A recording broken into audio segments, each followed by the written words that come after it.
नमस्ते। मेरा नाम श्रीमती नीलम टुप्पो है। ब्लॉक पत्थलगांव, जिला जसपुर के अंतर्गत प्राथमिक शाला उरामपरा में पढ़ाती हूँ। उरामपरा इसलिए पढ़ा क्योंकि उरांव बच्चे आते हैं। 34 बच्चे आसपास के बच्चे आते हैं और गरीब परिवार से आते हैं। उनके माता पिता बेरोजगार हैं और वो मजदूर करते हैं। बच्चों को स्कूल भेजते हैं। उन लोगों के पास मोबाइल की समस्या है, इसलिए हम बच्चों को ऑनलाइन के माध्यम से पढ़ा नहीं सकते हैं। हमने सोचा कि बच्चों को कैसे पढ़ाएंगे, बस बच्चों के भविष्य को देखते हुए हमने ऑनलाइन क्लास पढ़ाने की बजाय हमने ऑफलाइन क्लास शुरू किया। और बच्चों को मोहल्ला में जाकर बच्चों को इकट्ठा किया और पढ़ाने के लिए शुरू की। बच्चों को पढ़ाना बहुत तकलीफ़ है क्योंकि मैं तो पहली दूसरी में पढ़ाती थी और गणित और भाषा पढ़ाती थी। बच्चों को पढ़ाना बहुत मुश्किल लग रहा था। अरविंदो सोसाइटी के माध्यम से मैंने जुड़ा और सर के माध्यम से मुझे प्रेरणा मिली बच्चों को पढ़ाने के लिए कि मैं कैसे बच्चों को पढ़ाऊँ।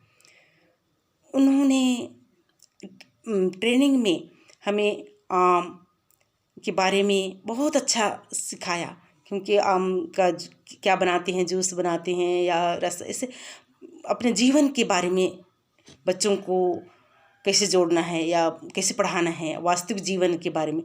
तो जैसे कि प्रशिक्षण में हमें प्रेरणा मिला कि बच्चों को कैसे पढ़ाएं, तो मैं भी वैसे ही शुरू की और बच्चों को पत्थर, फूल, पत्तियों के माध्यम से पढ़ाने के लिए शुरू किया। बच्चे बहुत आसानी से पढ़ने शुरू किए और उन्हें गिनती सीखना बहुत आसान लगा।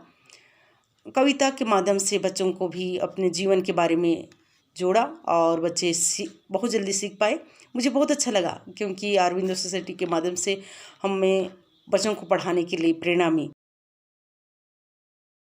मुझे तो बहुत ही अच्छा लगा क्योंकि मैं पहले 14 वर्ष में इतना मैं पढ़ाने के लिए बहुत कठिन लग रहा था और पढ़ाने के लिए था, संपर्क दीदी के माध्यम से भी पढ़ाती थी, लेकिन इस अपने जीवन से जोड़ने के लिए और पढ़ाने के लिए बहुत अच्छा लगा क्योंकि हम बच्चे सीख पाए। जैसे कि पत्थर हुआ, एक पत्थर हम एक बनी पत्थर एक, ऐसे ही बताकर बच्चों को हम अपने वास्तविक जीवन से जोड़े, इसलिए मेरे को बहुत अच्छा लगा और मेरा पढ़ाने का आइडिया बदल गया और इसलिए मैं बहुत खुश हूँ। और बच्चों को मैं उसी के माध्यम से मैं पढ़ाना शुरू की, इसलिए और बच्चे बहुत जल्दी सीख पाए।